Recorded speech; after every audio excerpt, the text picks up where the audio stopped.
this thing that cults use is called loaded language, right? Which is a term that means something specifically to those group members, have much more meaning than just the syllable of the words. And we all have these. There is an element of us versus them, right? You can't have an us without having a them. So you can't really have a close, cohesive group without having outsiders. And I think it starts to get really interesting once a closed off group labels their outsiders. So even in the Army, we have this, right? So we call all of you civilians, right? People who have never been in the military. And it's not necessarily a negative term, but it certainly can be used as a negative term, right? Once you have that language, oh, those civilians, they'll just never get it. They just don't understand.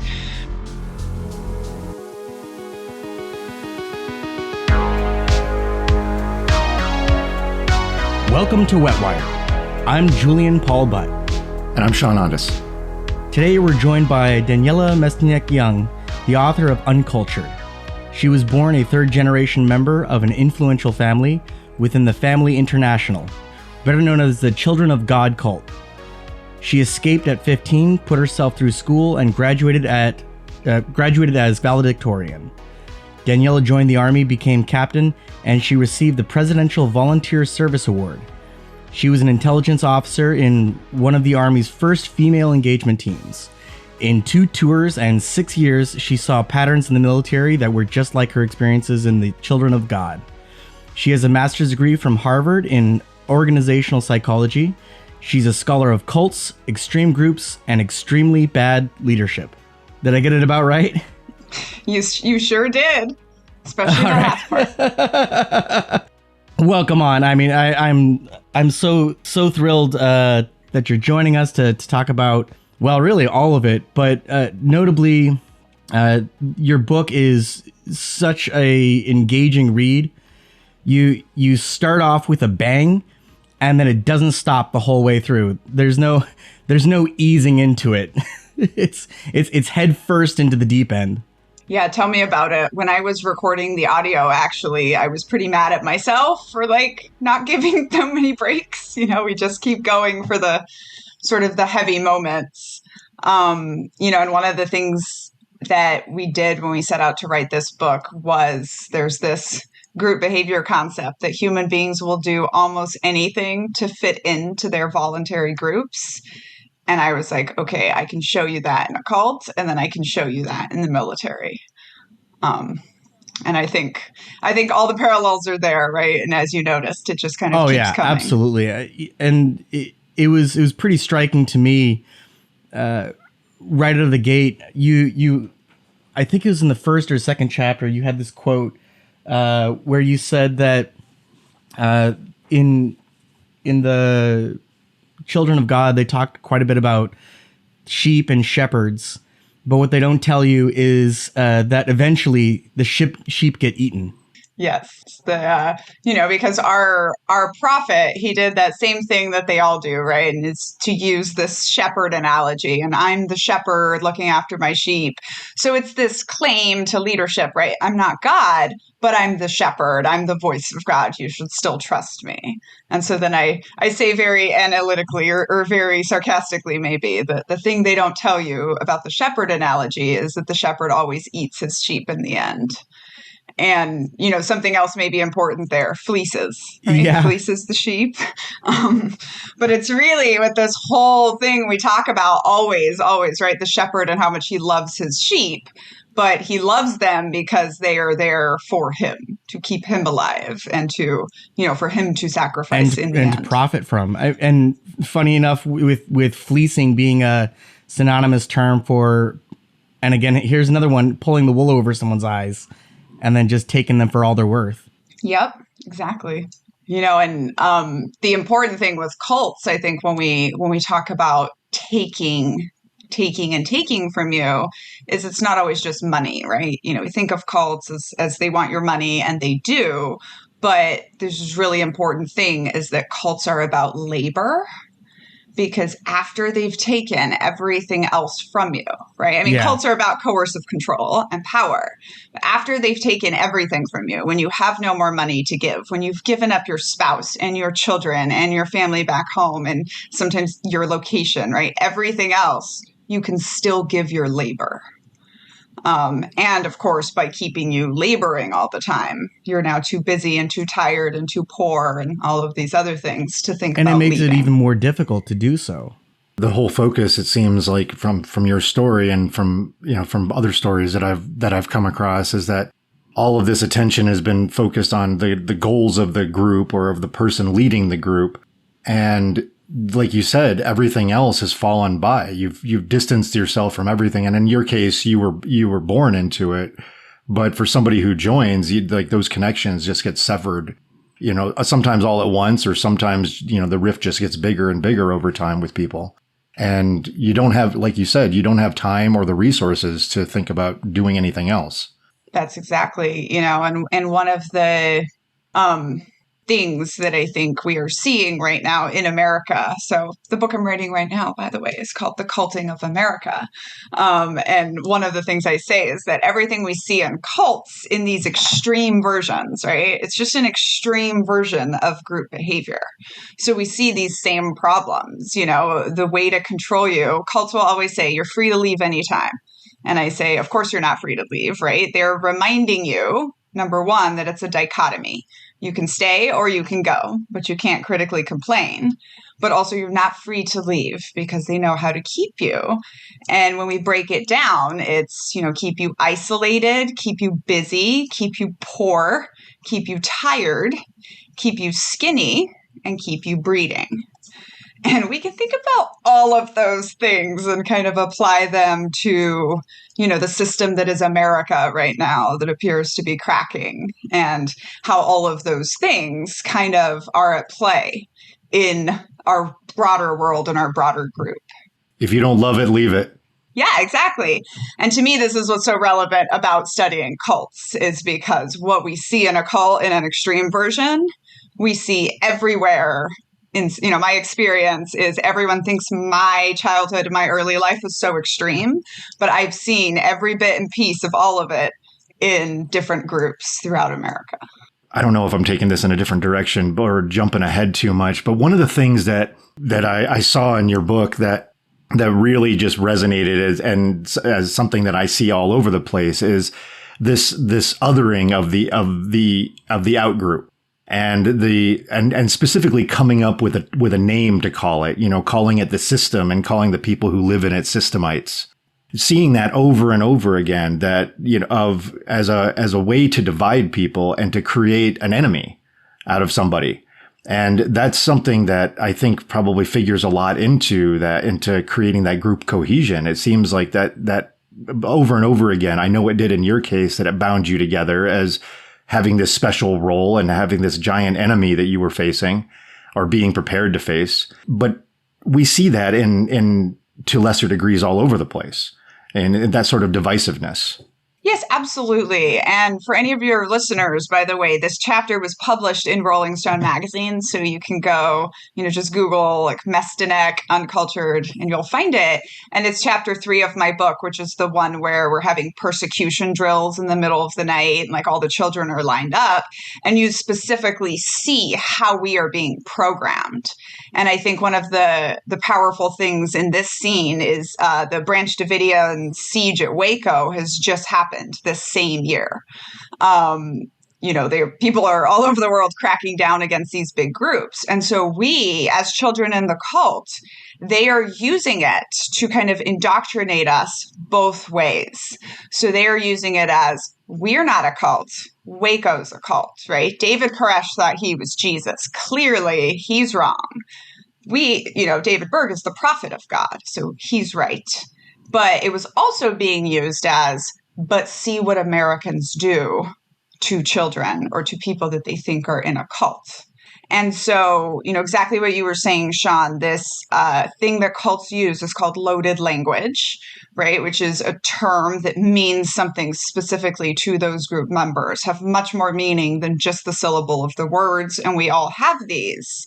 And there is an element of us versus them, right? You can't have an us without having a them. So you can't really have a close, cohesive group without having outsiders. And I think it starts to get really interesting once a closed off group labels their outsiders. So even in the army, we have this, right? So we call all of you civilians, right? People who have never been in the military. And it's not necessarily a negative term, but it certainly can be used as a negative term, right? Once you have that language, oh, those civilians, they'll just never get it. They just don't understand, right? And it creates that silo. Yes. And the more your culture kind of talks about you in terms of us and them, I had no idea I was growing up in a cult, but I knew I was in the family, and being a member of the family was the most important salient thing about any of our identities, which meant that, anyone on the other side is the bad guy.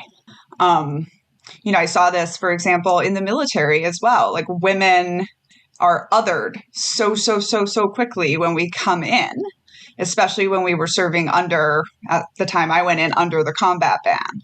So it's like, you can be here, but you're this separate category that is not as good. And of course, we see other quickly become enemy, especially in these really high demand groups where you're isolated from the outside.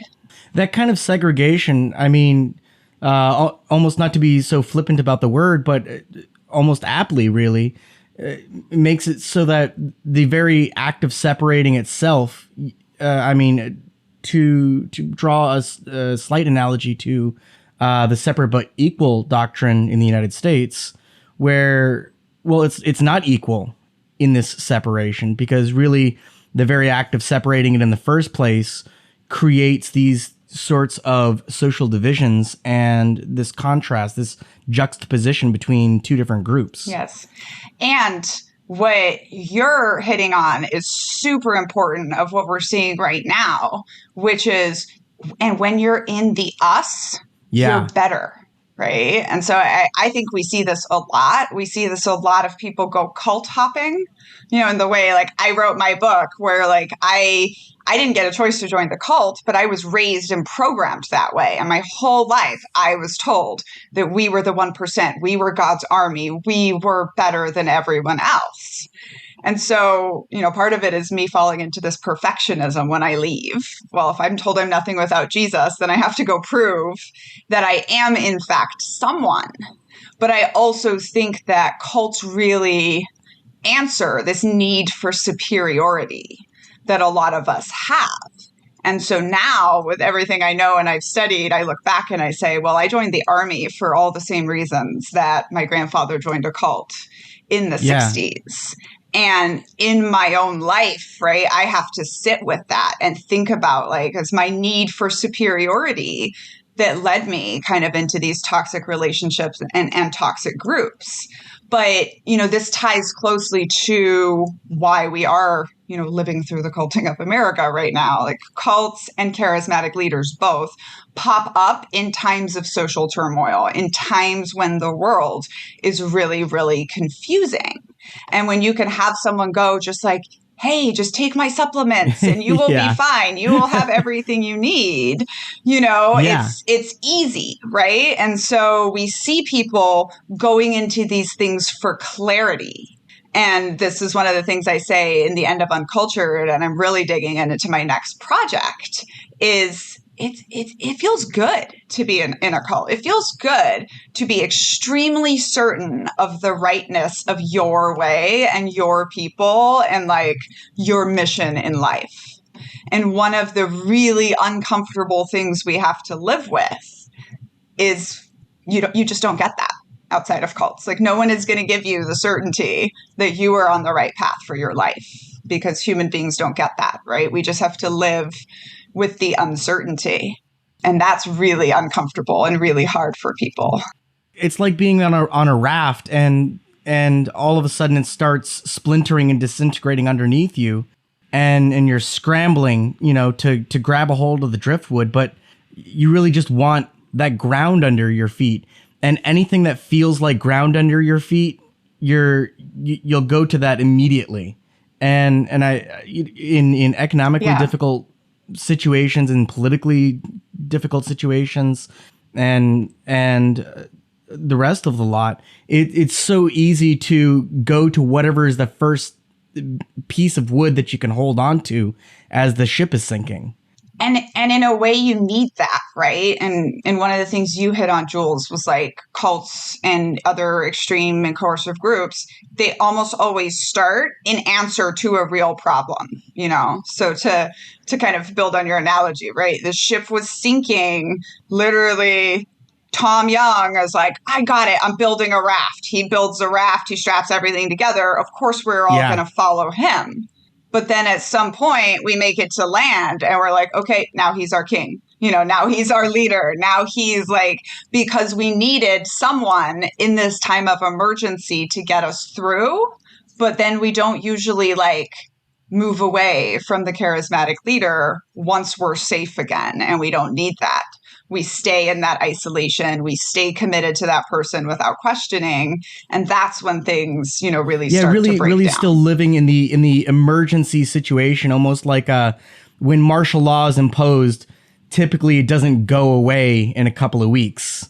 It becomes the new government to expand it to kind of a more social context. Well, we still have the Patriot Act. That was 22 years ago. Now it's just normal. Exactly. You know, even like I grew up in mostly Brazil and Mexico within this cult. And I was actually in Brazil and Argentina when COVID hit and all of the, you know, quarantine started going into place. My family and I were on the last flight out of Argentina.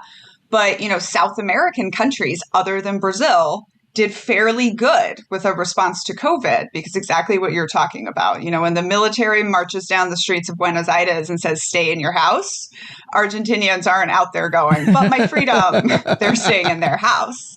And only because Bolsonaro, the Brazilian president, was kind of mimicking a lot of the things Trump was doing, did we really see that. But that has even been something that has influenced my thinking. Was friends of mine when I was in the military, friends of mine from Latin America going, Daniella, don't you think it's strange how much you worship, like you Americans worship your military? You know, because in South American countries, we tend to have this healthy fear of the military. It's something needed, but it's also something extreme. And in America, we have this deification, which leads us to it's almost kind like of a sacred cow here in a lot of ways. Things and how they're done. Absolutely. This book was rejected 19 times. Wow. And it was supposed to go out on January 6th. It was supposed to go out on his last ditch to editors. And we were just like, I guess like nobody's ready to take on a book that compares the U.S. military to a cult. And then it was on January 6th. Obviously, the book did not go out. Yeah. My husband and I were 15 minutes from the Capitol. And we're just looking at each other. We can see veterans are storming the Capitol because we can tell as it's happening. The guy, you know, with his zip ties dangling, like we use those for handcuffs. So we're like, he's a veteran and he did not come in peace. And I looked at my husband and I said, oh, my book's going to sell now. And sure enough, it sold in 48 hours to the next editor. That is so wild. That saw it, right? Because it was like, here is what's happening. Maybe they're not all heroes. Well, I mean, exactly, right? And this was part of even writing the book for me, was when I started telling my stories, people would say, okay, well, the cult is obviously evil. And that doesn't sit right with me, because nothing is ever obviously evil where it comes from. And that's the hard thing when you grow up in a cult, is that these people still seem good and they still love you. But then on the flip side, you know, I was working in veteran services around a lot of patriotism, and people would say, oh, but the U.S. Army, that's a wonderful organization.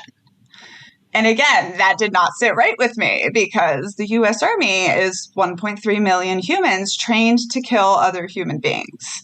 And the thing that a military does is program individuals to conduct violence on behalf of state.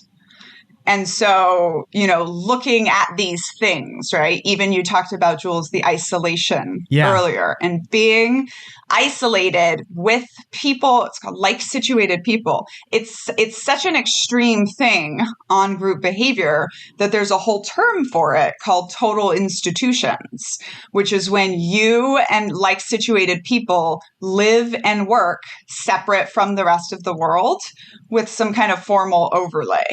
So it is obviously cults, but also militaries. Like anytime you're in a barracks or deployed together, like anytime the military is telling you where to sleep, it functions that way. The British royal family, prisons, mental hospitals, you have all of these different things where that group behavior and those group norms are so strong on us. We had a few other elements: isolation, polarization. And what you start to see is the same thing every single time. Yeah, I have this image of lined up rows of cots and bug out bags underneath, whether I'm thinking of a cult or a military organization of any kind, even militias, even cult militias.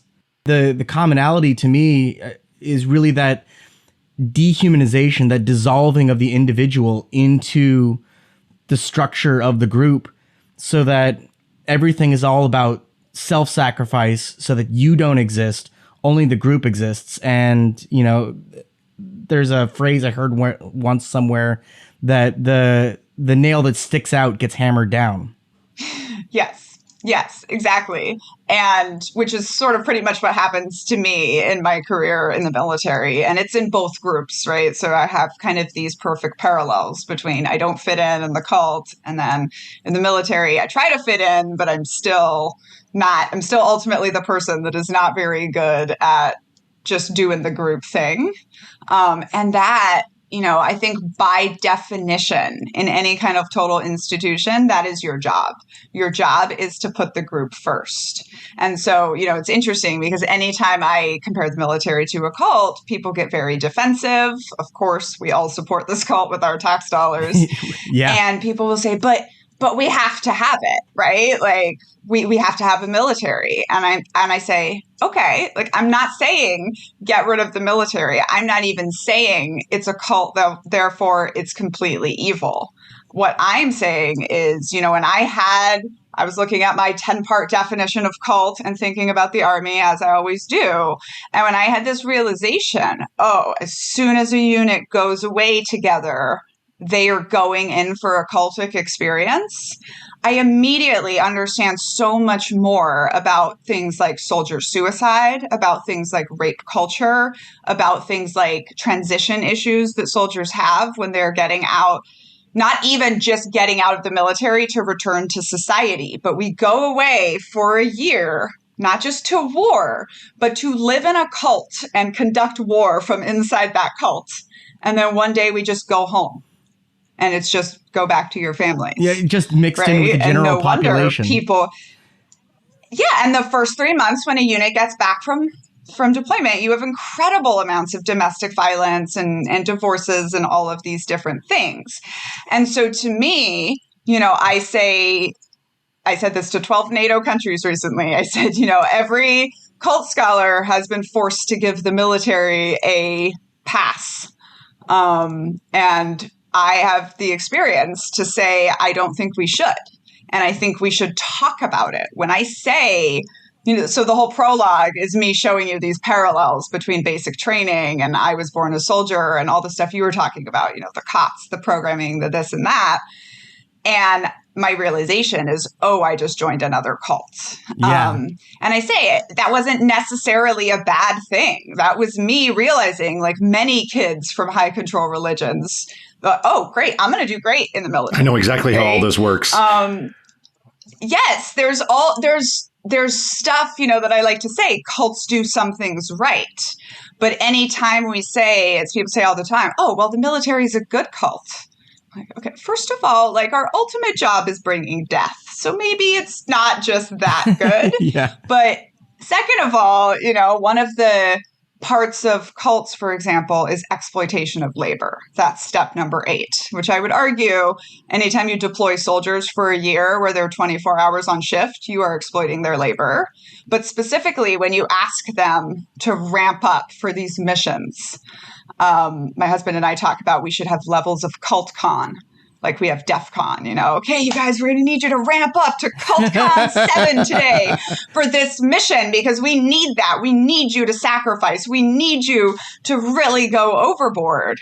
So then my question is, okay, so what is the aftercare now that the group is giving those individuals that had to sacrifice? What are you doing to give back, to be a good cult, to repay that exploitation of labor? Because the military, for example, is very good at taking, not very good at supporting. Yeah, and if it's not even able to be spoken about, if it's so taboo to even discuss, even the littlest things, then you can't even address the possibility of finding solutions, let alone identifying the causes and symptoms of issues. I mean, you were talking earlier in the book, or I guess like the first third of it, you're talking about how anytime that you said anything, punishment immediately. Anytime that you made a noise, punishment immediately.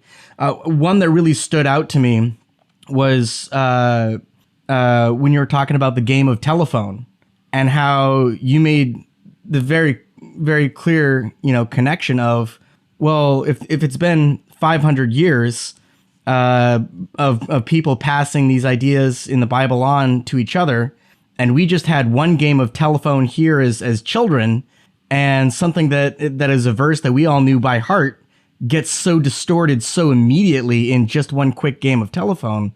How is it that these ideas can survive 500 years and then it becomes this horrendous ordeal immediately just by pointing out this obvious connection? And the parallels there are very clear, especially as you lay them out in your book. Yeah, and I would say, obviously, people will always say, well, it's not to the same level of extreme. But I joined the military through a program called the Direct Commission, which was supposedly created to just take people off the streets with college degrees and bring them into the military so that the military has open, fresh minds that they haven't owned since the age of 17. Because all the other ways you get into the military, usually they're owning your mind from the age of 17. And so I went in like, oh, great. Like they want my outside perspective. They want like all this stuff. And then I was confronted with what I call shut up and sit down, Lieutenant. And your number one response that you're getting is because we've always done it this way. And you see that dichotomy of you're free to leave anytime, but they say it as you signed up to be here, and so, which I think is another, there's this weaponization of language in cults called thought-stopping cliches. Oh, yeah. Which is like, trust the prophet. One of my favorite ones in society is boys will be boys. Few bad apples. Today's the first day of bad apples, yeah. Yes. Today's the first day of the rest of your life comes from a cult leader called Synanon. Bad apples. We know I had a lot to say about them in Uncultured. And for organizations, I think we always see you signed up for this, or like you asked to be here, or you knew what you signed up for. But how could somebody? Right. Not only is it not true, you can never know what you've signed up for, but also it's only used for shutting down critical complaint. And, I see this with my book. You go to any one-star review of my book and you see some version of, does she expect us to feel sorry for her about the violence I encountered in the military? She knew what she was signing up for. So you were obviously signing up for violence against you in the military. Right. I'm like, well, first of all, is that how we talk about? Is that what the recruiter pitched? Soldiers in the military? I hear a lot about duty and honor and respect and thank you for your service. But even if I did know, even if I knew that was a danger to me, why are you saying you knew what you signed up for, right? You're still only using it to shut down, hey, I don't think I deserved to be assaulted. Well, hey, you knew what you signed up for, Which I say though, like on the flip side, the way that cults die is when they fail to keep and recruit the next generation. And now, because it is becoming so well known that if you are in a female body and you sign up for the military, you are in a lot of danger. And Gen Z is not joining the military, just across the board. Interesting. And it is becoming a national security issue. And it is, as I like to say, 20 years ago, they needed to start paying attention to culture when many of us were screaming about it. But nobody pays attention to culture when operations are seen to be more important. So they just march on ahead. And now, we lost the forever war, and mostly the military is becoming known as just a dangerous place that isn't open-minded. And so they are now dealing with the repercussions. You talk a little bit about your experience where David Berg, the founder of Children of God, you talk about how you didn't find out, and you were a kid at the time, you didn't find out, and nobody else really found out, that he had died for like 6 months because they wanted to release it and talk about it on the annual celebration of his birthday, and then they announced it, and then in the announcement they announced all these reforms, all these changes that were going to be made immediately when his wife Karen took over. And it struck me as sounding so much like some kind of an old Cold War era communist dictatorship, where the dictator died and then the new one takes over, and day one they're like, all right, well, we're getting rid of all this old shit and changing it right over.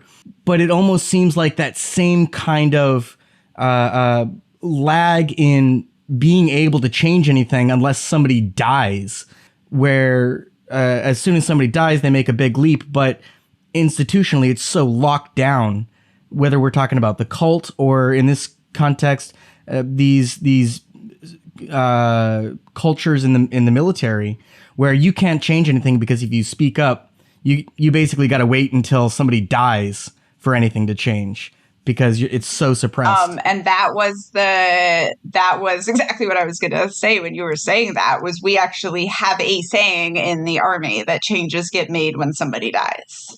So like my group of women were sent out, and I write about this in the book, right? Like the bulletproof plate that they were issuing to soldiers, all soldiers, only works for men, because it's supposed to sit flush against your torso.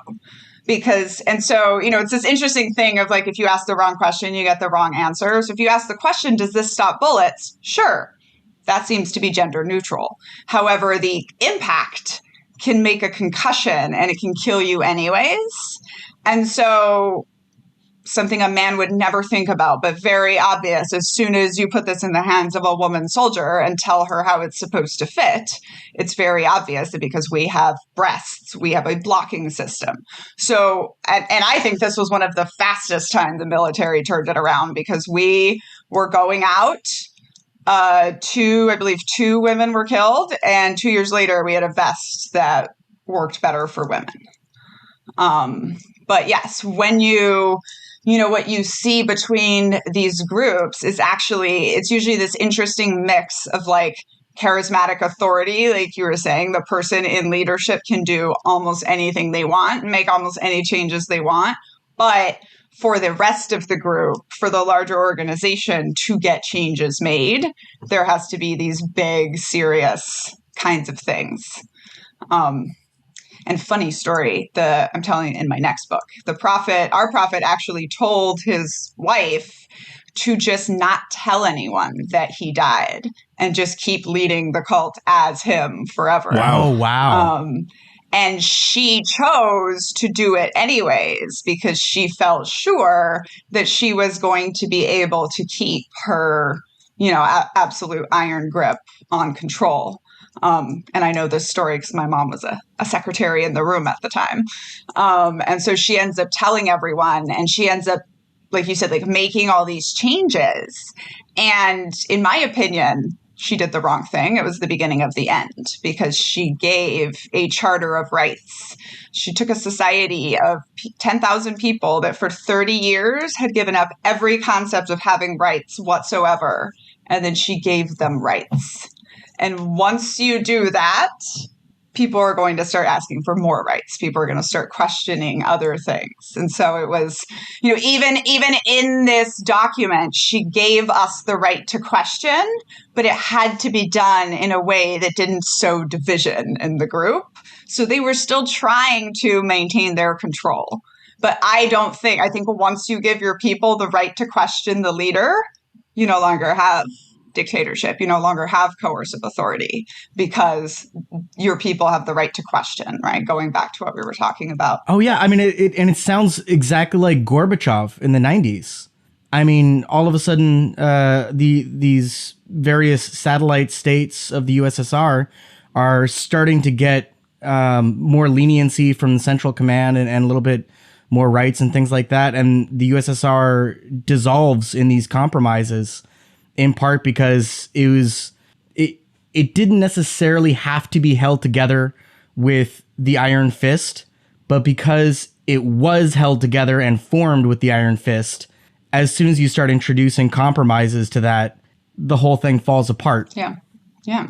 And a good, analogy that we are seeing right now is Shiny Happy People, the documentary about Christian fundamentalism. And they, Tia Levings, who has a great book coming out next year called A Well-Trained Wife, about all of this. And she's in the documentary, and she always stresses, like, we didn't live in the same America. We had no rights, right? Like, she wasn't allowed to vote by her husband, who's essentially the ruler of her cult. Because if you let the woman, many conservative controlling men think that they can control what their spouse is voting on. But once you're in the voting booth, you can't. So they just don't let them go. And so there has been like this absolute complete crackdown of, you can't have any rights, because as soon as we give you some rights, you will fight for more. And then people also never give back rights without questioning and fighting for them, right? Which we saw in Afghanistan recently. And so, there's always, in any situation of coercive control, it's not just what's your pipeline to get people in, but then how are you always maintaining that coercive control, which, like any bureaucracy, gets harder and harder to do the larger and larger it gets. Yeah, and then the wheels just start falling off at some point. You were talking earlier about, I don't know if you phrased it this way, but I caught what you're referencing is your definition of a cult, which is 10 items, or at least you posted it as 10 specific items. And I wrote them down as I saw them, but did you, actually, before I say that, a quick side note, we were just recently talking with Casey from Cult Vault, who I think you know, and we had a lot of the conversation centered around what is a cult. So much of it was trying to break down our interpretation of that word, and a somewhat reluctance to use it out of responsibility, to try to use it in a way that is more intentional than the flippant way that it typically shows up in headlines, causing more harm to everybody. But could you tell us a little bit about your definition of a cult, especially in this context? Yeah. So, first I want to say something about this debate, which is, so first of all, the word cult, it only became negative after Jonestown. And then even so, there's amongst scholars, there's so much carefulness to, not be too quick to judge a group or call them a cult, right? And so we have the term new religious movements. We have all of these different things. I came onto the scene basically from the other direction. I came onto the scene, as we talked about earlier, going, I see culty things in every group. I come to the cult scholar scene not just as a survivor of a cult, but as a military intelligence officer who studies the bad guys to keep the good guys safe. And I don't see almost anyone doing this in organizational psychology. It was just straight positivity doctrine the whole time. And I was like, meanwhile, going here, like, in the Army, when we wanted to keep ourselves safe, we didn't just talk about our values louder. We went and learned more about the bad guys. So my definition of cult, first of all, was just me trying to describe that it's not just a list of qualities, it's also a journey. But I have this caveat, and the reason I have this nice 10-part graphic and it's above my head in every TikTok video you make is because we also only call something a cult when it's completely gone off the deep end, right? Which usually means there are some dead bodies or there are some really bad sexual atrocities that have gone on.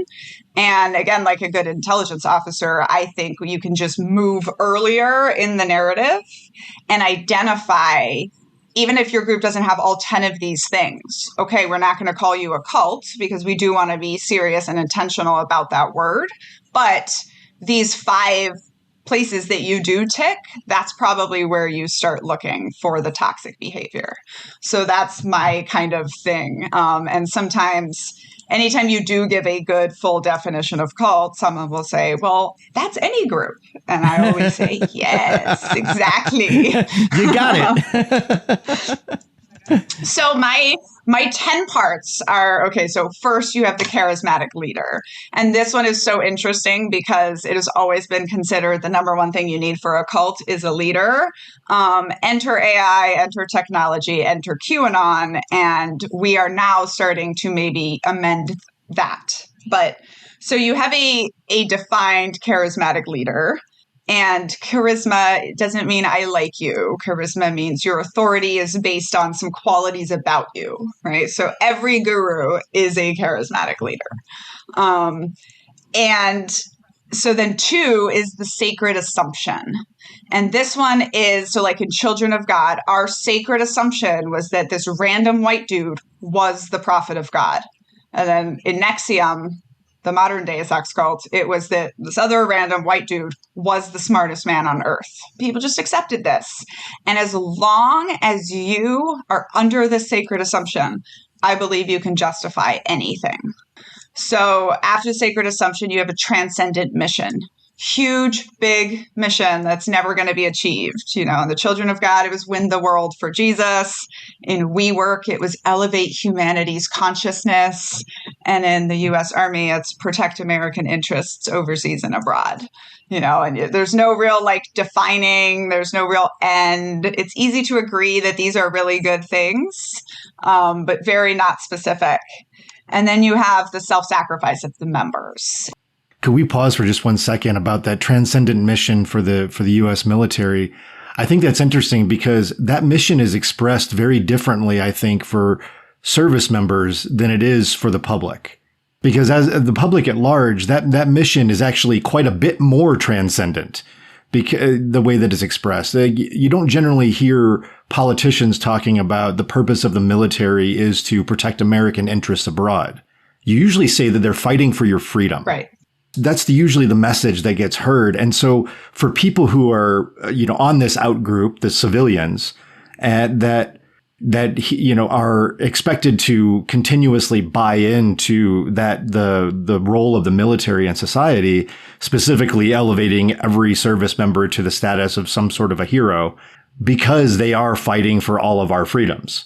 It makes it so it becomes unassailable. So I think that's an interesting thing. I mean, the military has a unique aspect in our society compared to the existence of these other groups because we're all expected to agree with the missions, that the military undertakes. And whereas with Children of God or Nexium or any other group or some MLM influencer or something like that, they're fully exposed for the rest of the world to criticize and right. pick apart.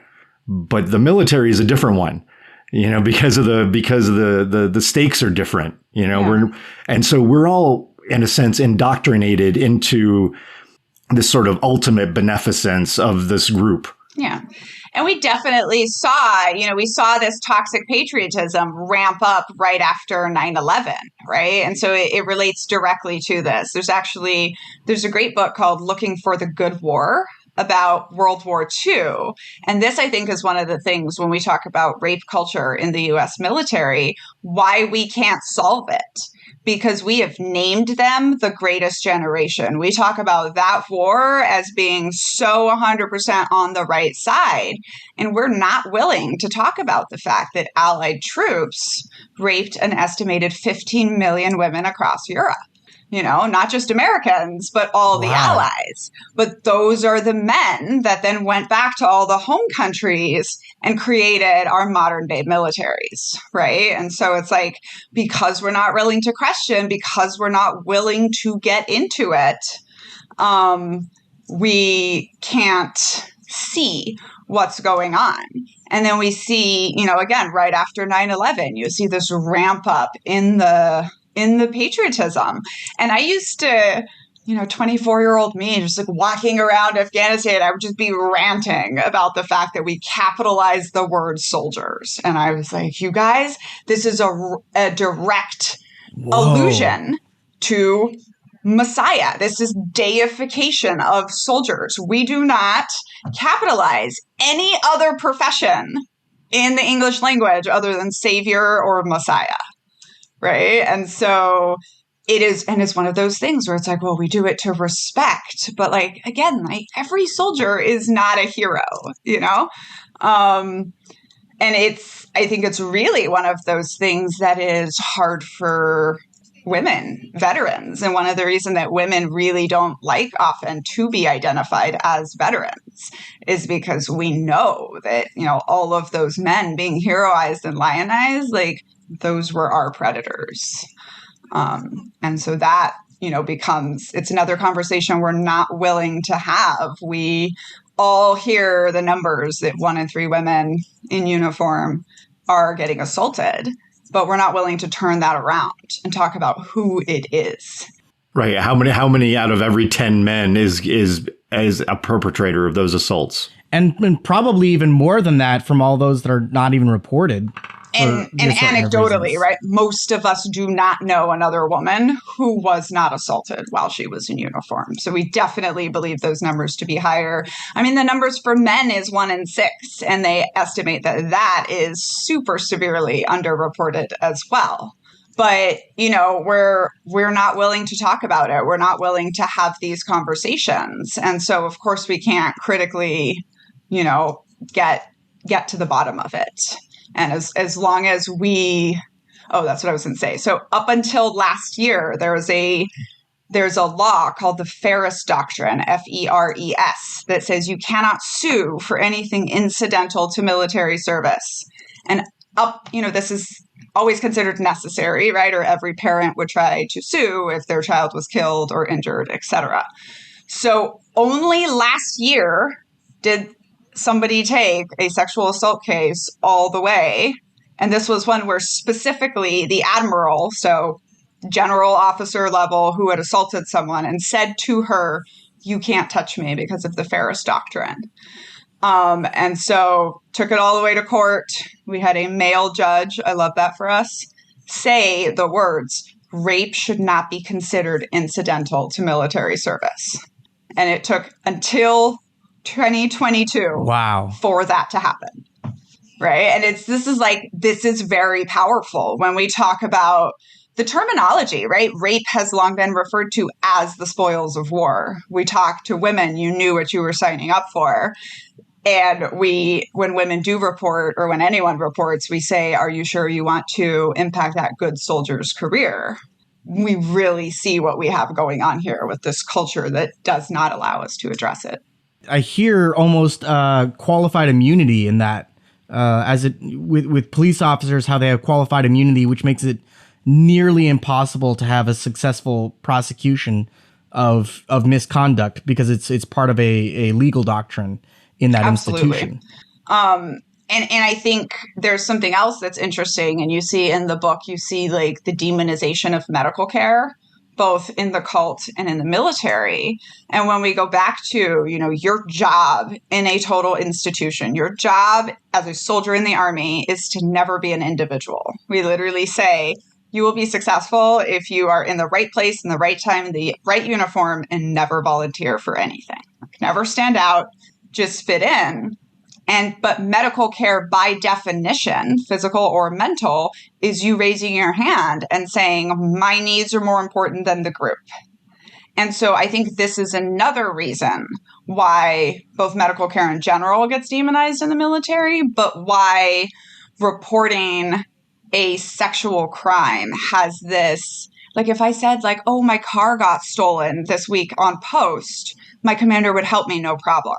But if I said, oh, this other soldier assaulted me, all of a sudden there's this medical individual component to it in a way that we just don't accept in these groups.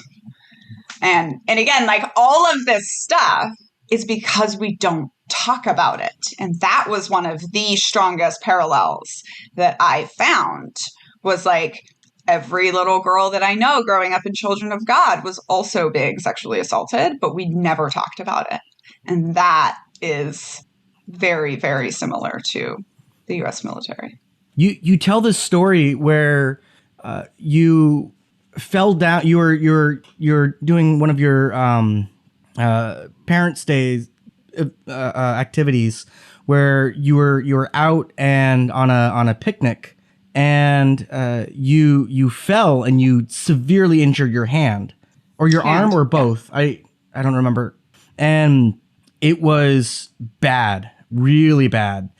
And it almost reminded me of Mary Baker Eddy and the Christian Science approach to medical care, where you were shocked that when you cried out, nobody was immediately going to punish you. It was that severe because every other time you made a peep about anything, you'd be immediately punished. But in this case, it was a very different attitude towards it, but they bandaged it up and prayed about it and these other things that were not helping it not become infected because it was a bad wound.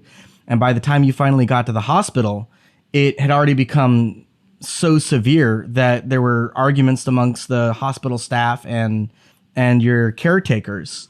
And it almost seems like another example of that same sort of attitude of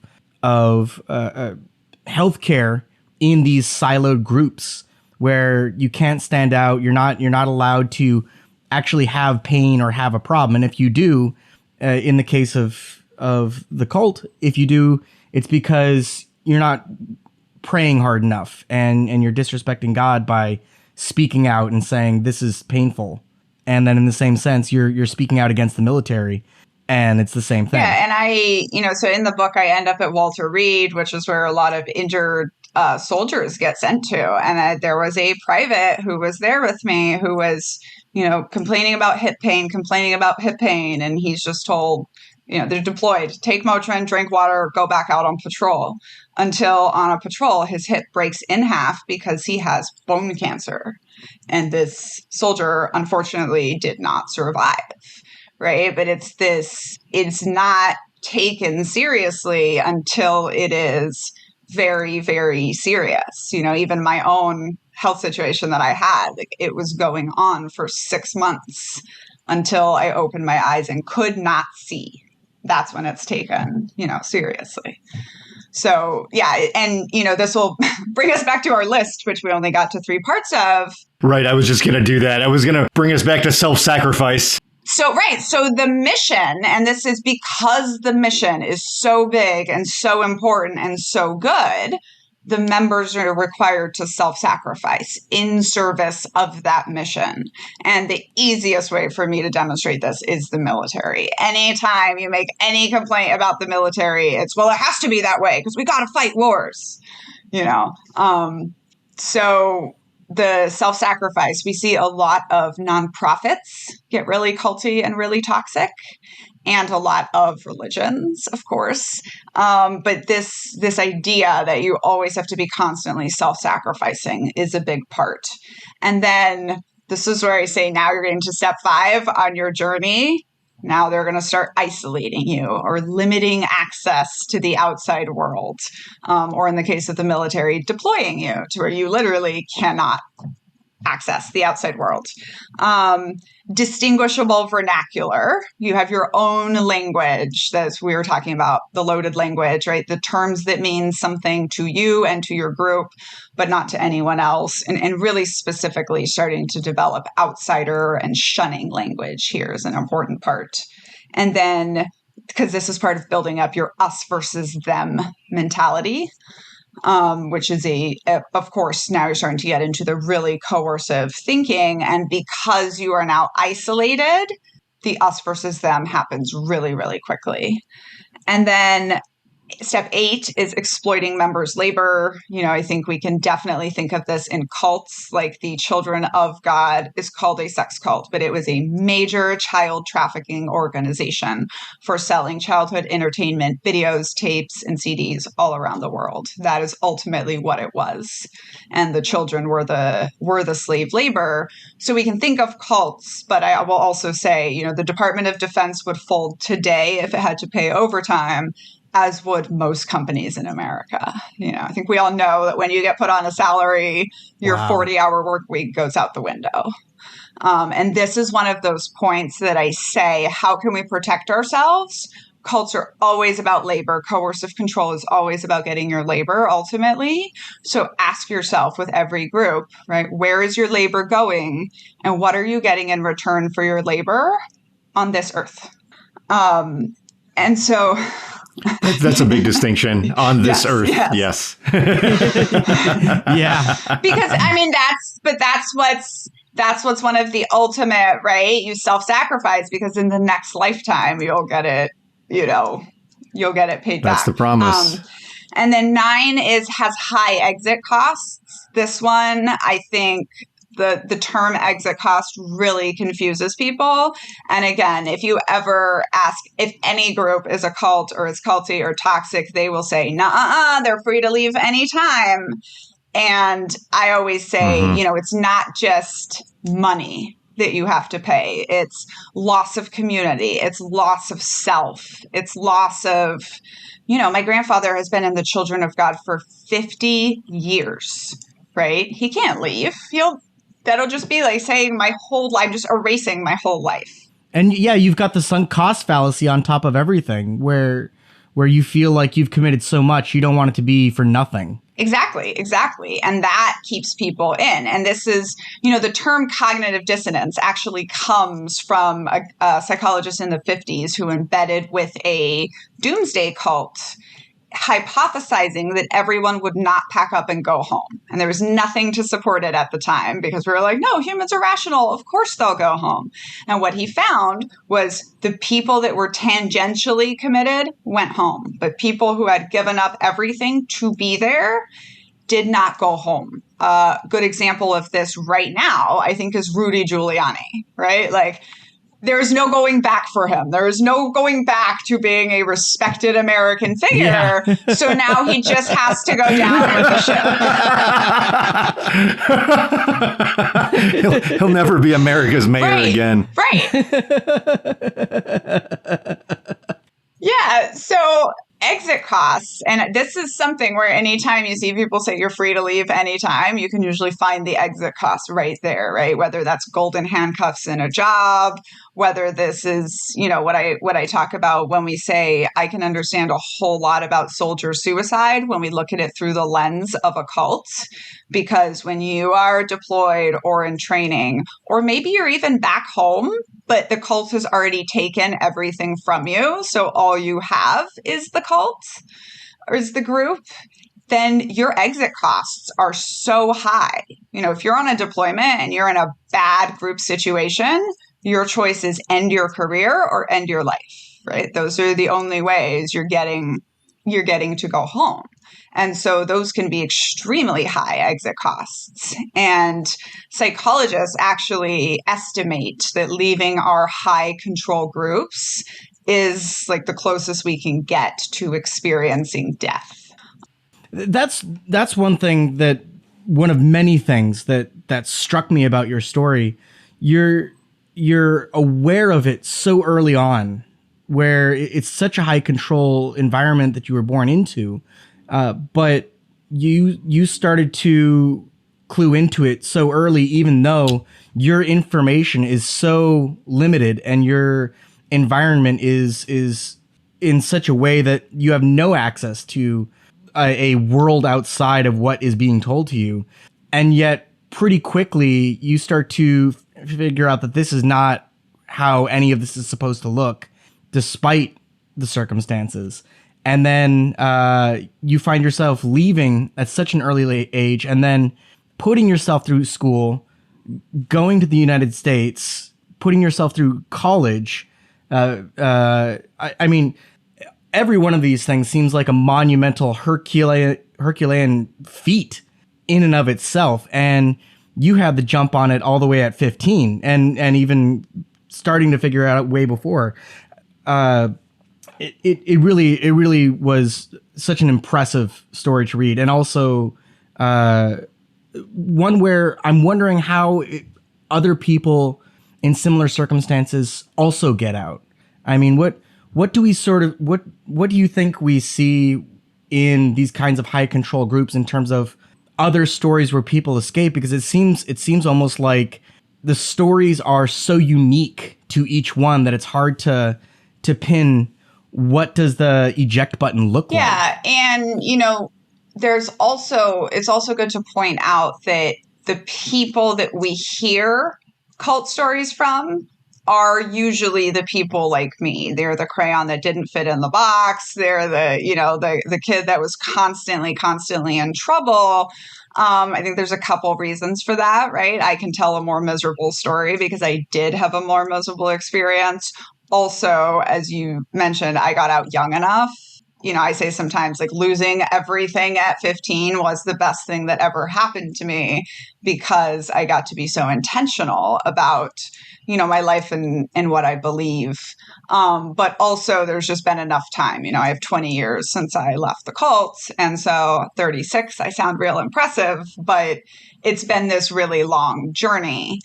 So yeah, we don't hear as much from the people like my mother, who was the go along to get along person who eventually still also left the cult. So I do feel like there's a hole in that story. We don't often hear that much from cults from men either.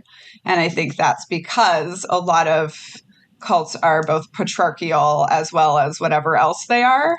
So I think sometimes, the men have an extra hurdle to face. Like I'm pretty clear that I was being programmed to be submissive in Uncultured, which then means that the boys being raised next to me, sort of like the men in the military, were being programmed to be my predators. So it's a very different look that you have to take. But I think that the one thing that we always see in these stories of like when people leave, it's the crack in the brainwashing. Like that is the similar part. And this will actually tie into, so point 10 of our list, and maybe we can put the list in the show notes, but point 10 is ends justifies the means, right? When you will do anything for the transcendent mission, right? And so then going back to the sacred assumption has to crack. And I call this the crack in the brainwashing. For you to get out of this complete coercive control, ends justifies the means. So for me, this is in a chapter called Babylon the Whore, and it's on 9/11, and I'm 14 years old, and I'm seeing the towers coming down. Now, as you mentioned, like I was always the odd one out. I was always questioning. I don't think I ever believed in God. I think I always just thought like I was born in some messed up game. But I just thought like, I want to get away. I want to leave the family. I wasn't focused on like, these people are wrong until it's 9/11. I'm watching these towers coming down. I've never even seen live news before. And people around me, the adults in the commune, are doing what we always do, which is praying and praising God for his judgment on evil America, Babylon the Whore, all the things that we have always been taught. Meanwhile, I hear the words religious extremists on television as the people who targeted the towers. And for me, that was the moment, the first moment of being like, are we the bad guys? Are we religious extremists too? Are we the baddies? Right, exactly. And so for me, that was the crack in the brainwashing. We often see this happen related to a medical emergency. So like when my mom finally leaves the cult with all of her children, it's because her daughter is dying. In The Vow about Nexium, we see this one actress has her realization when she was late to some event and she went to get food and the cult leader gets mad at her and she says, I was going to pass out. And he says, sometimes you just got to pass out. And I think we have these medical moments because that is the moment when the individual realizes there's no end to the group asking you to self-sacrifice. They will literally, black and white in the army. We literally have a song that says the army goes rolling along. This is to remind you that they do not need you. And this is the army song. The army will be fine regardless of who comes and goes.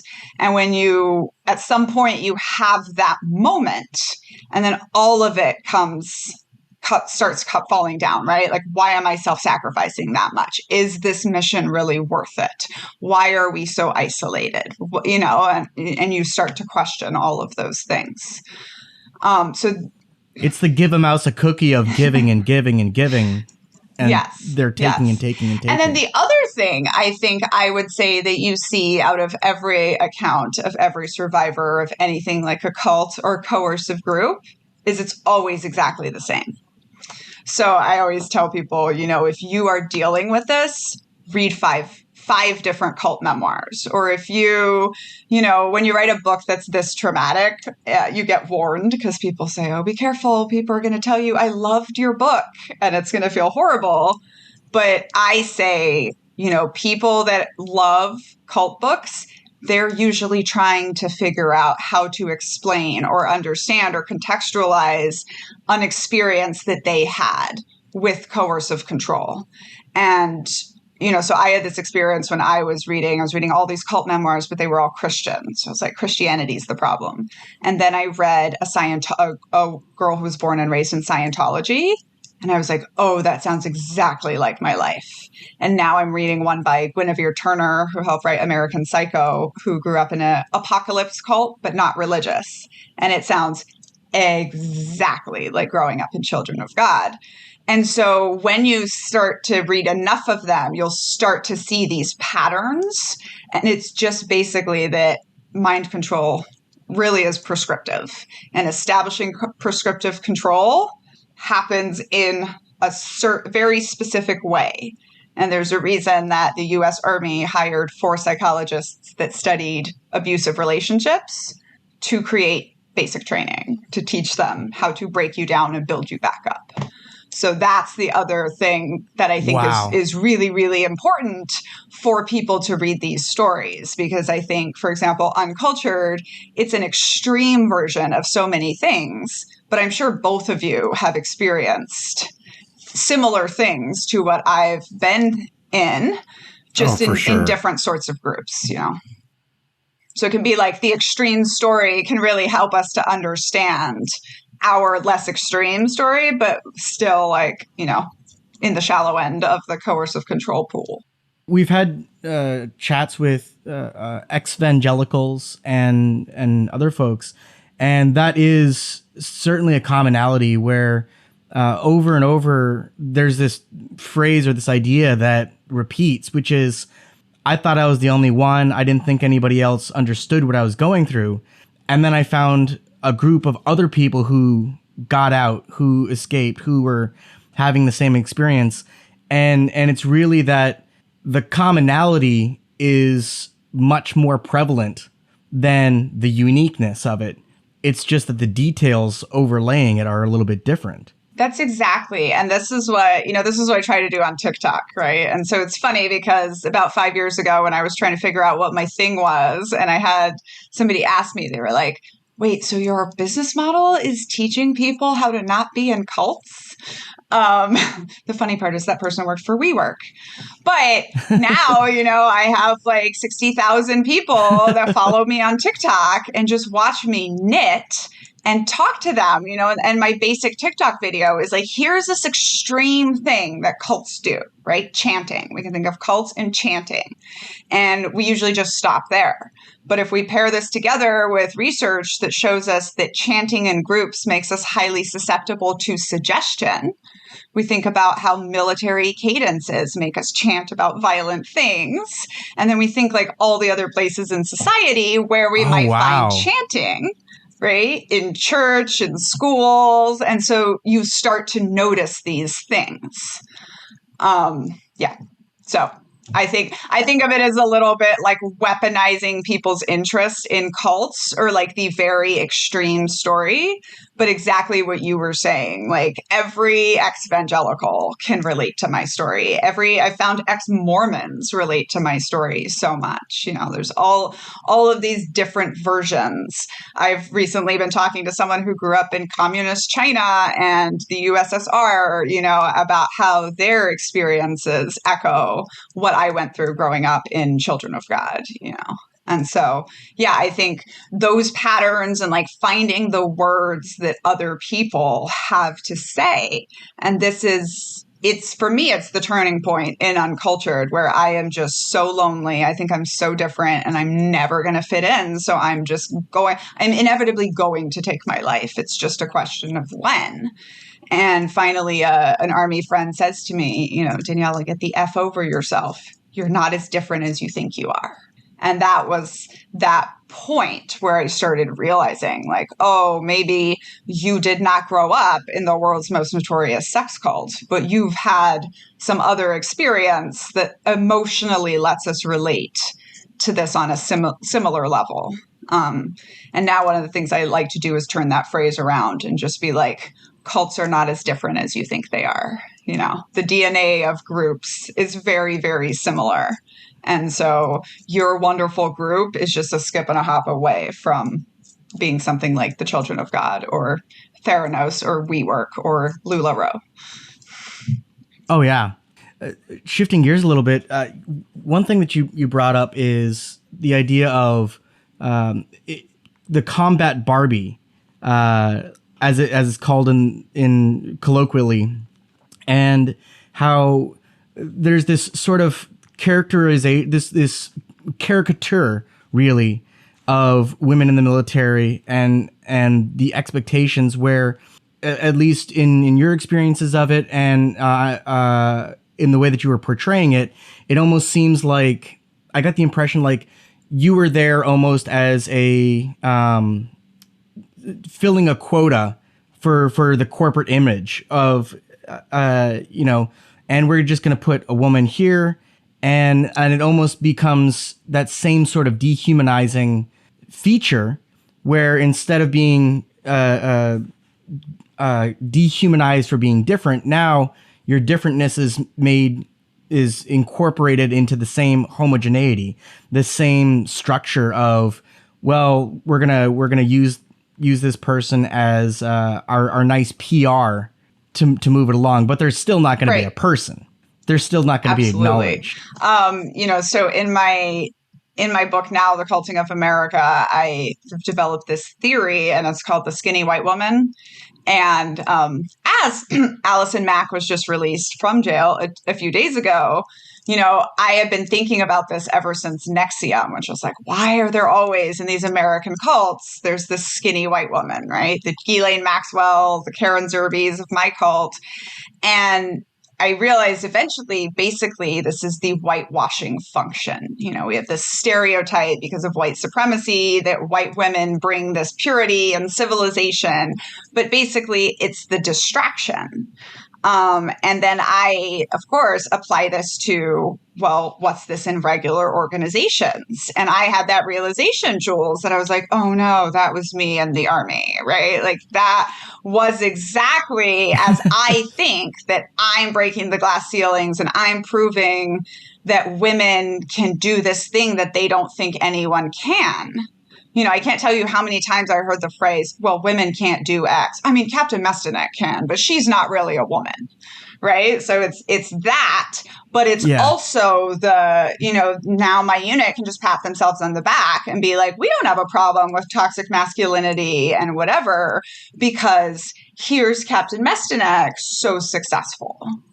And so I really do think there is this part of it where I always say as a woman in the Army, your job is to make them forget that you're a woman so that they'll let you do your job. But that's really, really hard when you don't have uniforms that fit you don't have equipment that works for you, you don't, like you were saying, it's like you by definition, you stand out, but your number one job in the Army is not to stand out. And so that becomes its own very difficult thing. And just like I used to ask men this, if you had to wear drag every day for a year, would it affect your psyche? If you are a regular cis presenting man and you had to, for a year, let's just call it an experiment, wear full drag all day, every day, even when you're home, couldn't take it off, would that affect your psyche? And every man I've ever asked has said yes. And then I'm like, okay, well, in my career, I did that for 18 months when I was deployed. Like, you are in a male uniform, you are in a man's world, and you are expected to present yourself in the most homogenous way that you can, while at the same time, the military is a very gender policing organization. So there's still the concept of, but if you want to be a woman, you better be a proper woman. So like, for example, you better wear the bun, not try to have a man's haircut, or that will, be bad for you. And so it's like you're walking this fine line with both of those, and it's funny because when we talk about high control organizations, we talk a lot about appearance policing and attitude policing. And so and one of the things is voice. And so I can do both the Michelle Duggar voice that is never going to have any kind of issue and just sounds like Snow White all the time. But I can also do the Captain Mestyanek voice where I want you to take me seriously. Yeah, absolutely. And, so it starts to become this thing where you're like, I notice it now, like when my friends who are active duty in the military, it's like they just have this more masculine presentation. Some of them are good at code switching, so they don't have it all the time, but they absolutely have it when they're in uniform. And it's just one of the many little ways that being a minority in a total institution really, really is just kind of hitting you over and over again. And one of the things that I really learned from writing the book and all the study that I've done was that anytime you're operating in a system that's not designed for you, it's going to be significantly harder for you. And so the military, from dress, from appearance to the design of jobs, it was made for you to be 6'2", white and blonde and blue-eyed, and preferably a helicopter pilot. And Tom Young is that person, and the military loved him. And his 20-year career was relatively smooth, even though he was at war for 19 of them. Whereas after 6.5 years, I got out because I was just so exhausted from the literal everyday sexism. And this is what we call the glass cliff. And this is why you find, I think now women are at either 17 or 18% in the military. And those numbers sound great until you look at the 10-year mark. And then it drops off very, very extremely. One of the things that you've also talked about quite a bit that I wanted to spend a little bit of time, if we can, is there's this huge usage of the term family, not just in Children of God, but also in all sorts of other different institutions. I mean, I think of the boss saying, "We're a family here. Now let's have a pizza party," and notably, shut up about your wages and don't worry about that. But using this language of the family to almost swap out these allegiances that are almost embedded structures, like ready to pre-made templates that we have of the relation between the child and the parent, or the relation between the child and the sibling, and that kind of a structure, and taking this template that's ready to go almost anywhere that you can imagine, and swapping out the parent for whatever your organization is. So, I mean, in the case of Children of God, it was every adult was either an auntie or an uncle. But I mean, you even say in one point where you're hoping that you didn't accidentally call one of your commanding officers uncle at some point. Yep, the drill sergeant. And but is this so much different from how children in the South are expected to refer to every grown-up as Mr. or Mrs.? Where there is this very specific sort of I call this attitude policing, right? And I say the military version of that is rank, right? There's this time in the book where someone walks up and calls me LT, which is kind of the diminutive for lieutenant. And I have to turn around and I don't know how to respond until I see this person's rank. My attitude is predicted when I know if they outrank me or if they don't. But so familial language, this is something that we see really specifically applied to the transcendent mission. I feel like as soon as you are talking about any group that has this big, amazing mission, you start to see this familial language.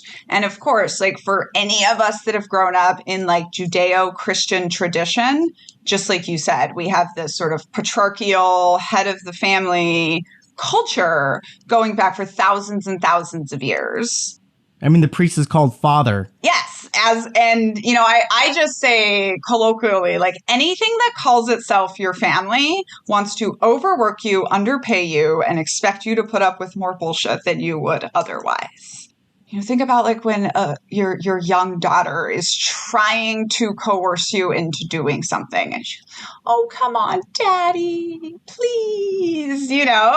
We are pulling on the heartstrings of family. I want to say there are over 3,000 recognized cults that use the family in some way in their name. But again, this is really common in the military. You see it a lot in like startup culture. And I think it ties in really closely to the fact that loyalty, just in general, I think is a dangerous organizational value. And we see it so much. It's the number one value for the Army.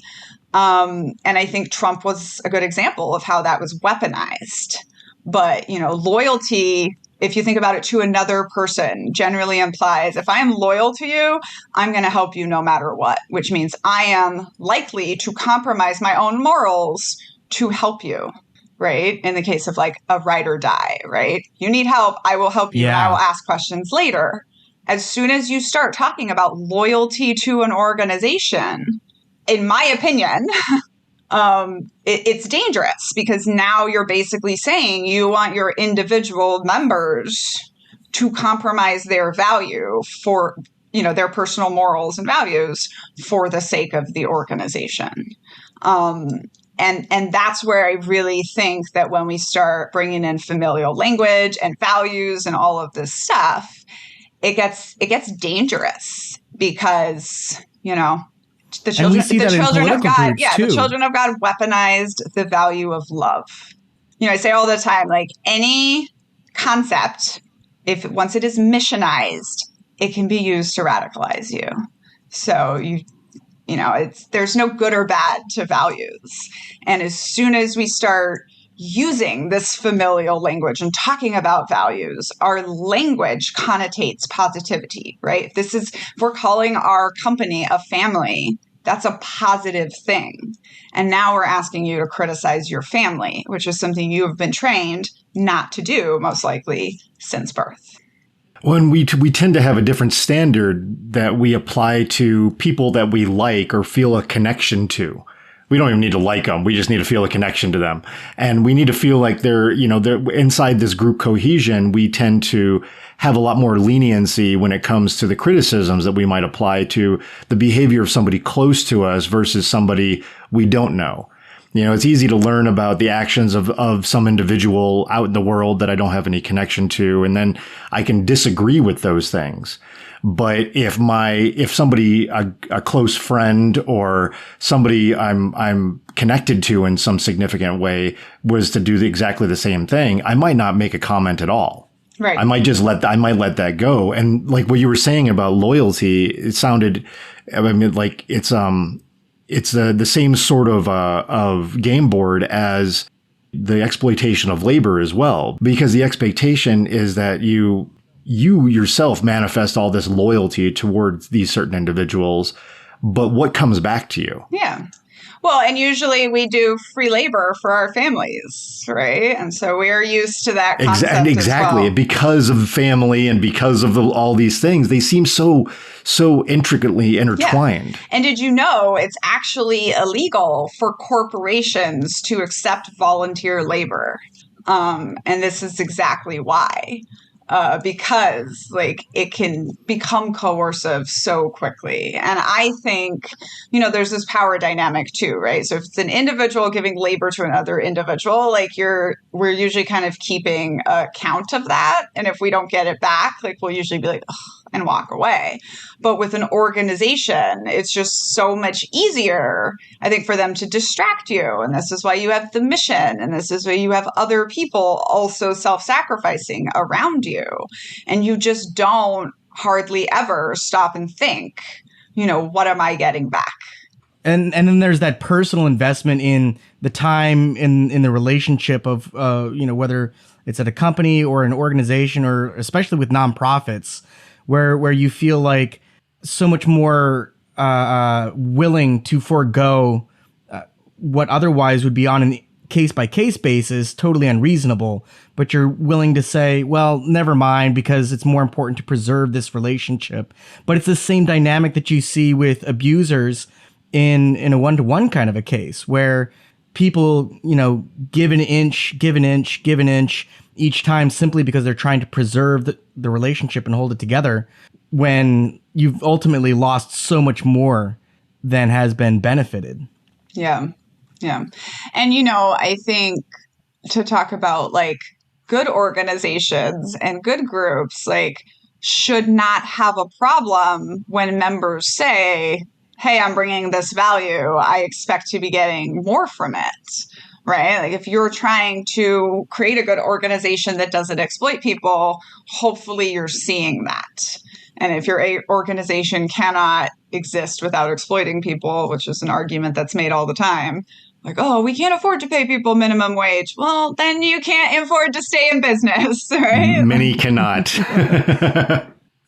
You don't have a real business if you can't pay your employees. Exactly.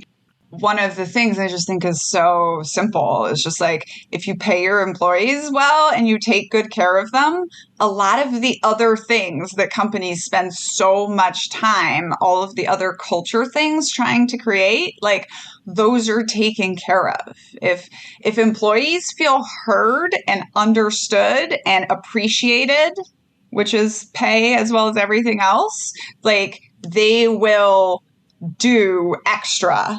They will give extra. They will go above and beyond. They will self-sacrifice. So it's all of these things that cults have to do, that the organization has to do. My answer a lot to the military going to be we couldn't do it otherwise.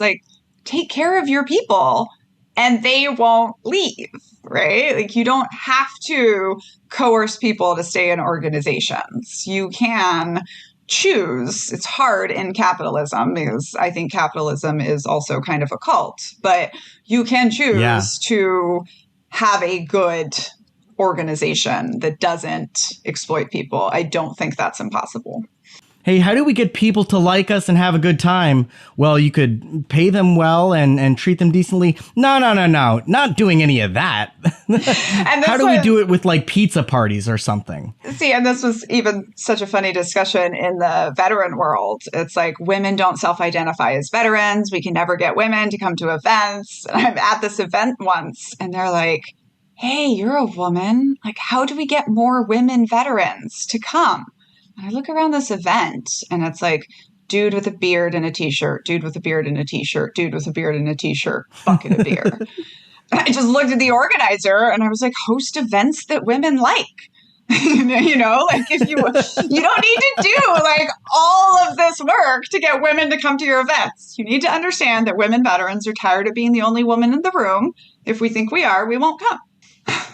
Yeah, just paint it pink. And charge an extra $10. I did do a funny one when I ultimately took over that branch of the organization. I said, if we have to choose between beer and wine, we're choosing wine. And right there, that upgraded the quality of event. Anyways, I had an event that had 40% women veterans, so it wasn't, impossible to create. It was just like just like we were talking about, like this event didn't happen because I was out there doing all this specific outreach to women. It was just because naturally we put a woman in the leadership. We started listening to opinions. We started hosting events women liked. Turned out women showed up, so big part of how to not be a cult is don't be a cult. Yeah. But also, if you're listening to this on my TikTok that we've talked about, I always have almost all my videos. I have the 10-part list of cults that you can just kind of apply to any group you want. And if it quacks like a cult, you know what to do. But then I also have my 10 commandments for good groups that aren't cults that basically respond to the 1-1. So if doing this is one step in your group being a cult, then what's the thing that you should be doing or you should be watching out for? Like if high exit costs are a big deal, then what kind of shunning behaviors does your group have when somebody leaves? What kind of exit process do you have? What kind of appreciation for ex-members do you have? Right? Those would all be things that you want to look at to offset high exit costs. Yeah, I mean, we could almost look at Veterans Affairs for that kind of a question. What does that look like? How is it funded? Yes, I agree.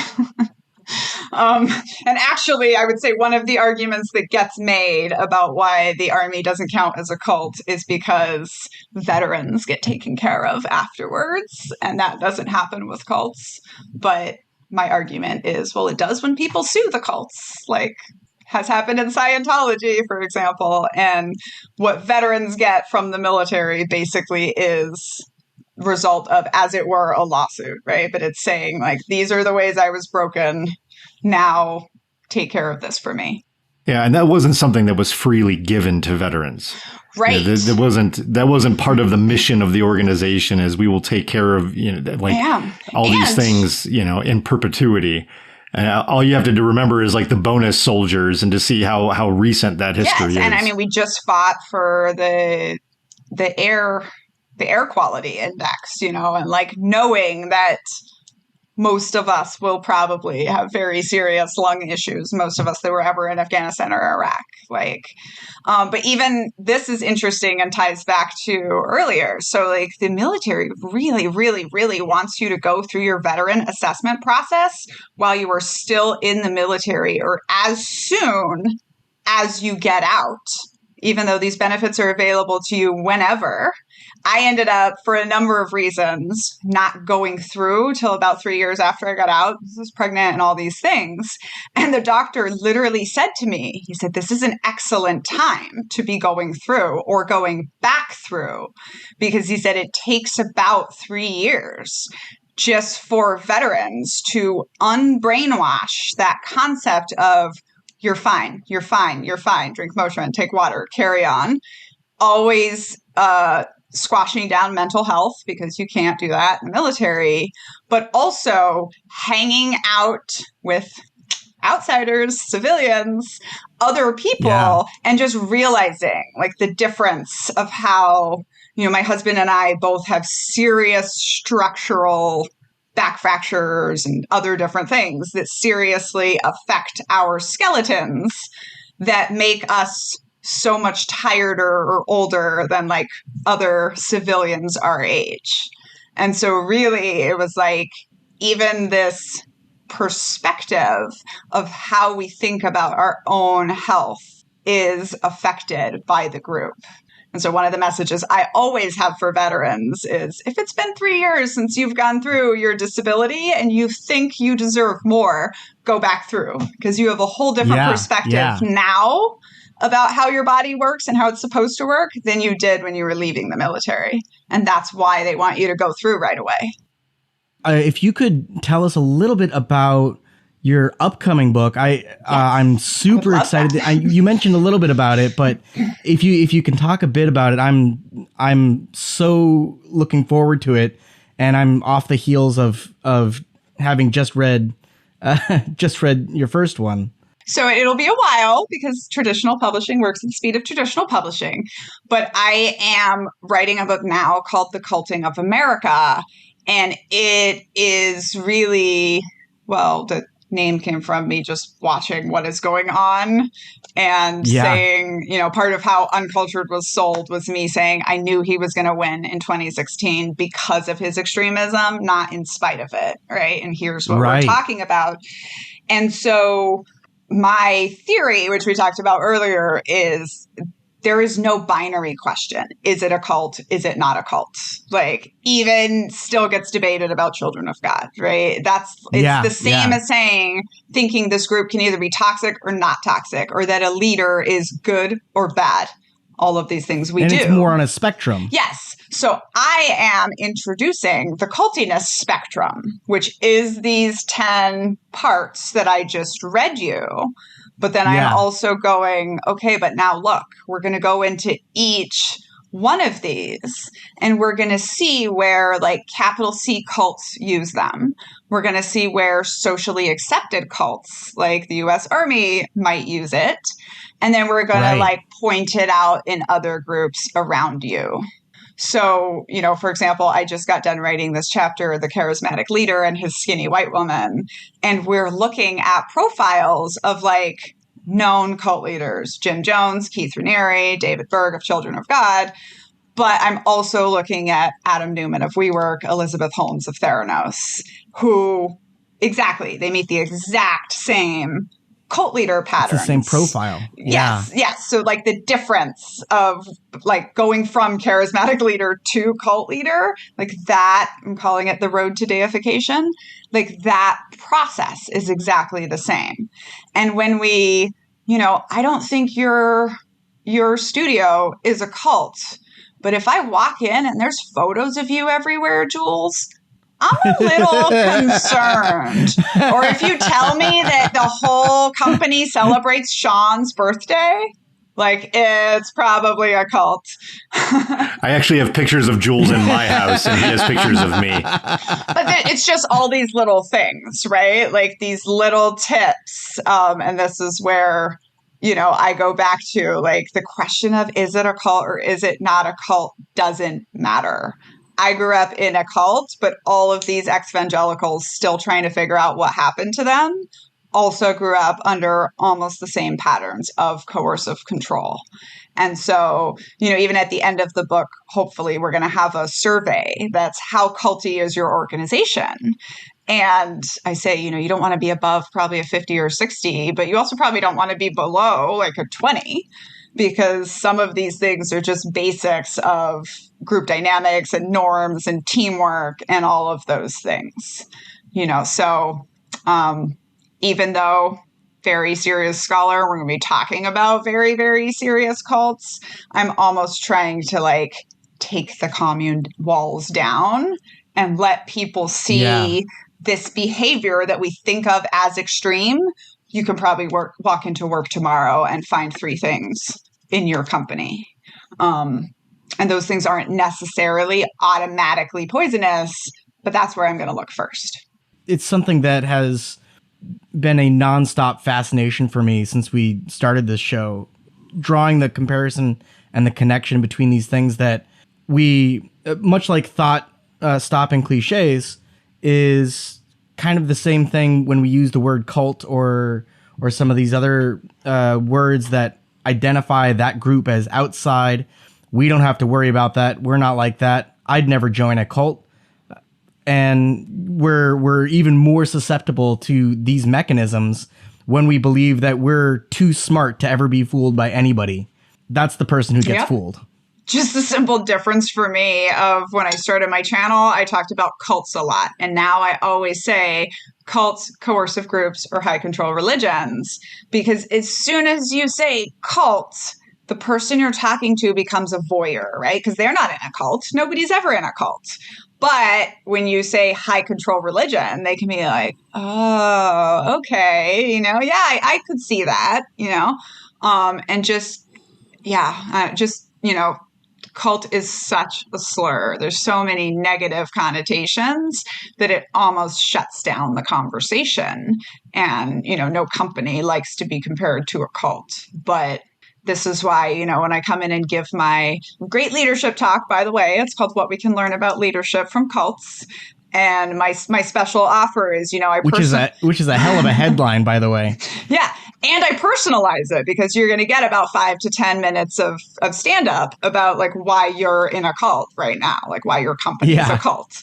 And just because I think group behavior is all very similar. So, yeah, I sign all of my copies of Uncultured with what cults are you in? And I kind of say the whole purpose, other than just telling my story, of showing you these parallels that you probably never thought of before between a sex cult and the U.S. Army, is just to then invite you to question, what in your life might be starting to have the elements of toxic control or narcissism or coercion that you can just figure out ahead of time, before you actually need to call in an expert to decide whether it's a cult or not.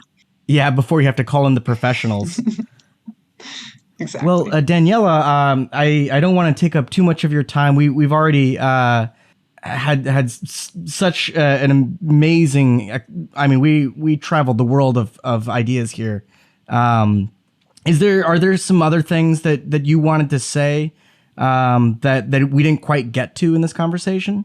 I think one of my favorite pieces of advice comes from Dr. Janja Lalich, who joined a political cult in the 70s and is now one of the foremost scholars on this.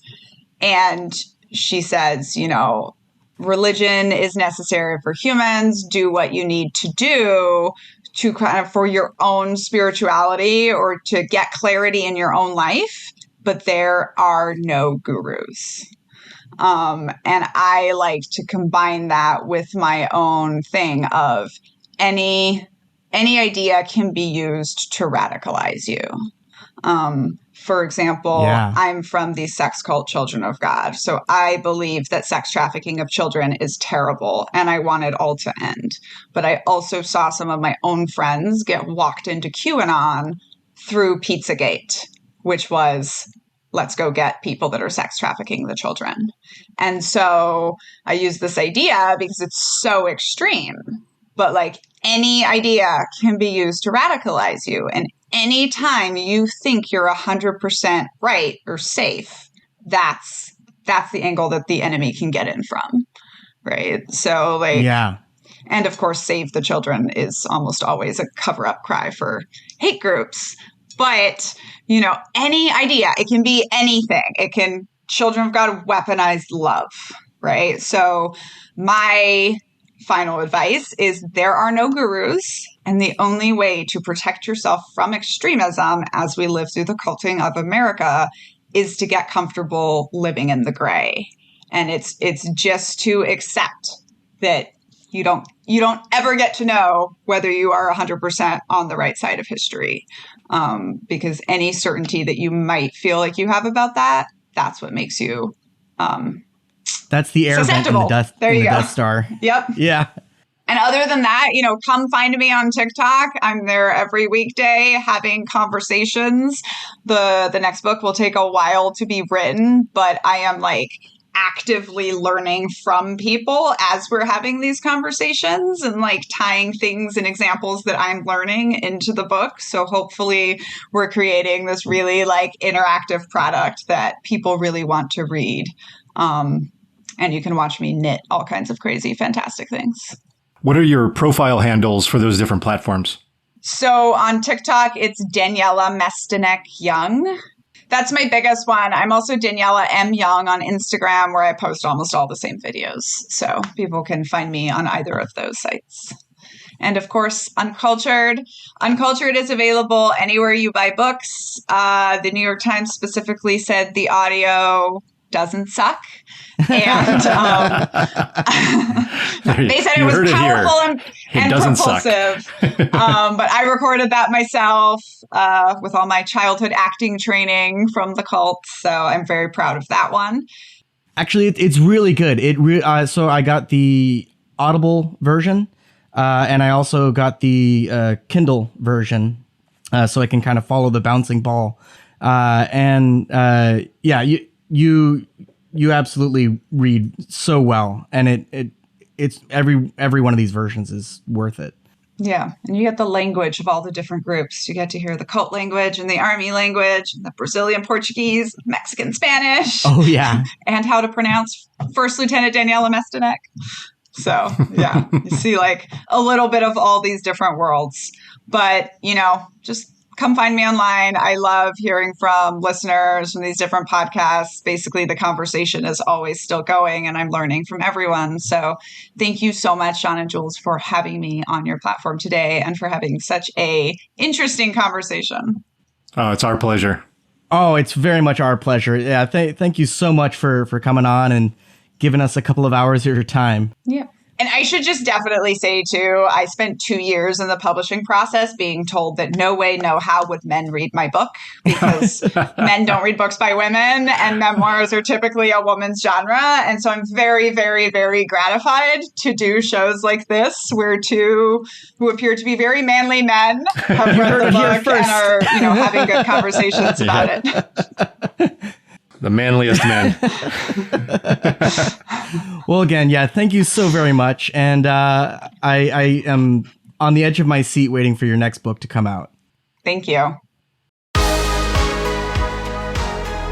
right, everybody. I think that's a wrap for this episode. Thank you once again for listening to another episode of Wet Wired. And a special thank you to all of our Patreon supporters. If you still have a little more love to give, please leave a review on Apple Podcasts and Spotify. And Jules, other than Patreon, where can people find us online? As always, we're on Twitter and Instagram at WetWiredPod. And of course, we've also got our Discord channel. We've been getting a couple more new people in. You can find that in the show notes. And I think also in the Patreon page. Yeah, so for subscribers, you can find the Discord link in your profile and Patreon, and for everybody else, you can also find it in the show description because we paste it everywhere. Oh yeah, absolutely. And I swear I'll actually show up there soon. And I am going to be posting even more articles, but I like to post articles and things like that I'm reading as I'm researching stuff as I go along, and I like to drop them in there, so you'll get kind of like a little sneak preview of what I'm thinking about for the next episode. All right, catch you later, everybody. See you later. Revolution! Power to the Lord! Lord Jesus! Power to the Lord! After I joined the team, I haven't had an urge for drugs or anything. I don't even think about them, man. I don't need them. I got Jesus. Lord Jesus! The first time I've ever been happy, a real happiness. A happiness that Jesus has given me, a love that Jesus has given me. Holy Ghost! Power to the Lord!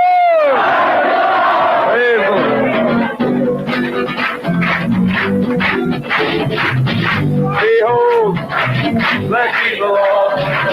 Blessed are ye servants of the Lord. These are some of the revolutionary Christians. Their contemporaries in the hip scene call them Jesus freaks. They call themselves the children of God. They are one of the most organized and active of the new Christian groups. In less than 2 years, their membership has grown from 6 people to over 400.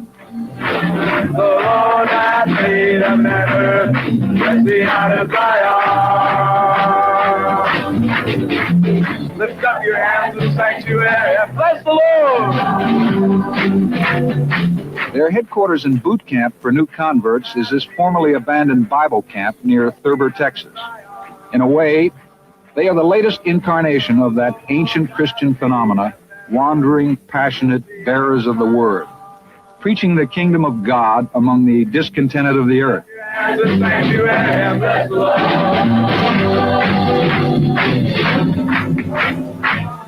Their rock music, hymns, and dress style reflect their hippie heritage. Most were heavy drug users, but no longer. My biggest ambition was just to get enough drugs just to stay stoned all the time. That's what I dug. Now I'm stoned all the time on God. Now the time. For the children of God, acid, speed, and heroin have been replaced by belief in Jesus Christ as the ultimate eternal trip.